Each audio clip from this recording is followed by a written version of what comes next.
Всемирный день борьбы со СПИДом отмечается ежегодно 1 декабря с целью повысить осведомленность людей об этом страшном заболевании и продемонстрировать международную солидарность перед лицом пандемии.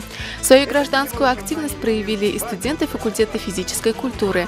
Со своим руководителем, заведующей кафедрой безопасности жизнедеятельности Золей Хуснутдиновой и преподавателями, они развернули акцию прямо на площади Акмуллы.